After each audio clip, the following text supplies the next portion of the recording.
Tuangazie mengine. Wakazi na wafanyabiashara katika kaunti ya Nakuru wanaendelea kuishi kwa hofu kutokana na ongezeko la ujambazi, huku wafanyabiashara watatu wakiaga dunia ndani ya wiki moja kutokana na ujambazi unaotekelezwa na watu wanaotumia pikipiki, huku wakiwa wamejihami kwa bunduki na panga. Mike Chalo na taarifa kamili.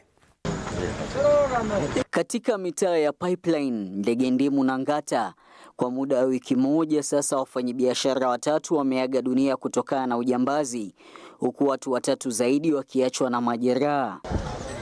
Kisa cha hivi punde kikiwa cha jana usiku katika mtaa wa Ngata, ambapo Caroline Kwamboka, mfanyabiashara katika eneo hili, alivamiwa na wahuni watatu waliojihami kwa bunduki na mapanga katika duka lake na kubaki na majeraha ya panga ambayo aliyapata baada ya kudinda kutoa pesa. So ile harakati ya nikitoka nikirudi, tukaingia na hao wezi.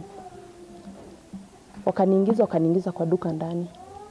Kukaa chini, wakaniambia, "Madam, usipotupatia pesa tutakuua." Nikamwambia sina pesa. Mmoja akachukua panga, akanikata hapa. Ingine wakaniwekea hapa, wakapitisha hivi.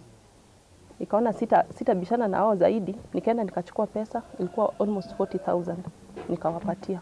Wakachukua na credit, wakaenda. Huku Enoch Kipkoech mwenye umri wa miaka 23 na aliyekuwa akijaribu kumnusuru na majambazi hao akipigwa risasi na kuaga dunia. Majambazi ambao wanakijiji walioshuhudia wanadai walitumia pikipiki, huku akiwa na bunduki aina ya AK-47 na mmoja wao akiwa amevalia sare za polisi. Sasa kulikuwa na wajamaa watatu, wawili wanamchapa na mmoja ni askari alikuwa amevalia uniform na kona bunduki. Ile wakikoki ile bunduki waliua kijana mwenye mahali tunakaa kwa hiyo boma, kijana mwenye anachungia mwenye boma ng'ombe.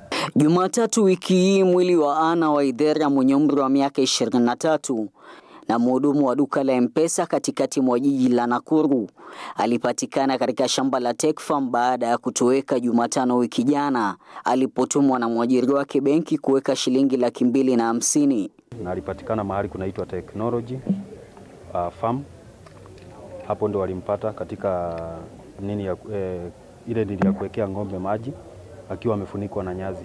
Akidhihirisha visa hivi, kamishna wa kaunti ya Nakuru Leiford Kibara amesema bunduki ambayo imekuwa ikitumiwa katika ujambazi huu huenda ikawa ni moja, kwani risasi zake zinafanana, huku wakiahidi kukamatwa kwa majambazi ambao wamekuwa mwiba kwa wafanyabiashara katika kaunti hii. We have done investigations.